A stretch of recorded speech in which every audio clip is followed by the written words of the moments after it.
Hello mga boss, mayang adlaw. Na napunta karon kay bago ta nakapalit og drone nato gikan sa SM Seaside DJI Store. And mauni ang ato napalit which is ang atong i-unbox for today's video. So mauni siya DJI Flip Drone, and sa mga interested mo palit diha, naara na sila sa Seaside, napud sila branch sa SM Cebu, City Cebu. Pero mas recommended na ko nga mato mong Seaside kay nasa sila mga displays sa mga drones ito and different models. So sa SM Seaside mga boss, naa na sila mga displays dito, and daghan sila klase-klase ng model nga gina-offer sa ilang stores. But for me, the best for me lang kay as a new to the drone industry or the drone itself, mas ganahan ko sa feature ani simply because makaana ko nga mas safety siya padaganon kay naa siya protector or naa barrier ang iyang propeller. May si propeller ka na iyang palaban niya magtuyok. So mas prefer ko ana kay kalagi bago pa ko, and siguro ako na lang pakita ninyo along the way sa this video. So di ta magdugay, ato nang open ang atong box. And inside sa box naa ni siya mo na gitawag nga bag, handle bag sa ato ang mga parts sa ato napalit sa combo. So sa ilang stores na sila gi-offer na 3 kabot options para makapili ka og DJI Flip. Right, so kumato ka sa ilang stores, they will offer you 3 standard options for buying a drone. So nasa lagi tawag nga DJI Flip Standard, which makuha nyo is, I think if I remember correctly, na siya RC1 or remote control 1, and it is amounting around to 22,000 something up, 22,000 up. So as of the moment, mo to yung price. So today it is February 12 to 2025. So mo ang price niya sa standard. They also offer DJI Flip RC2. So DJI Flip RC2, so nag-amount siya around 32,000 something, and that will include, I believe, na 1 battery, 1 bag, 1 propeller, or nanay propeller ang each wings, and the drone itself. But for me, I choose the DJI Flip Fly More combo. Kay it will give you 2 additional batteries, so meaning tulo ka imong battery. It also give you 3 additional propellers ng palabad, and bag, and nagkan pang stuff. So, ako lang pakita ko niya later. So mga ako itanggalan one by one sa ato ang bag.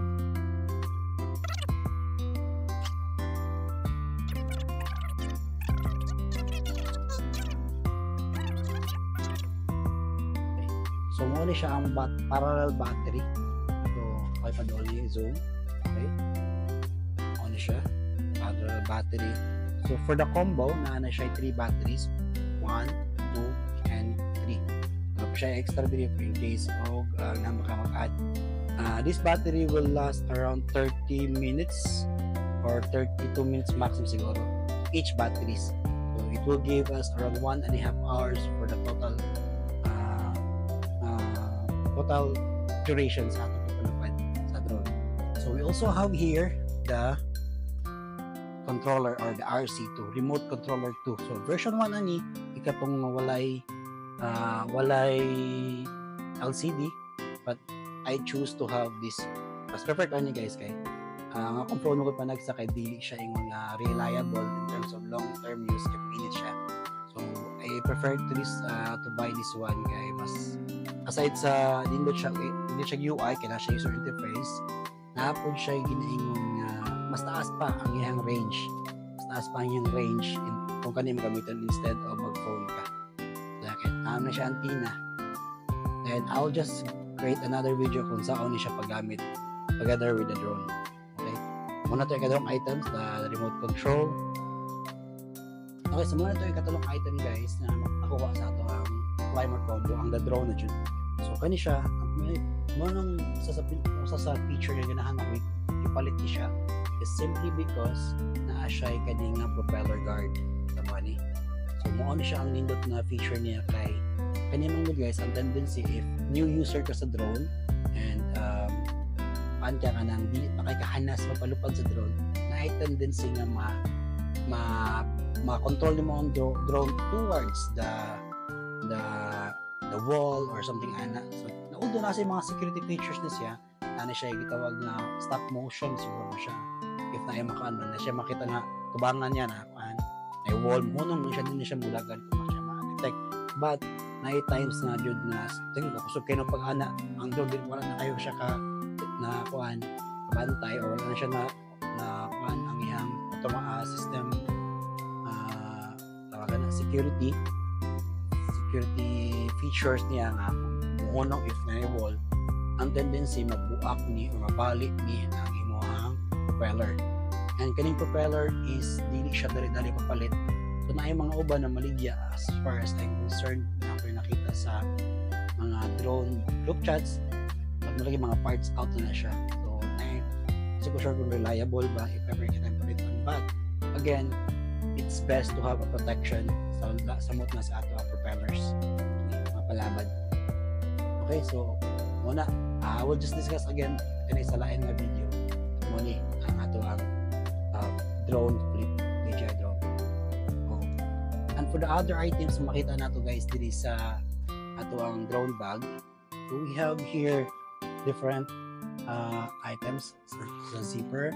So natin tawag nga the manual, the propellers ni tulo na mabuo. And we also have this cover naman sa gimbal and the cord for the charging and transferring of data.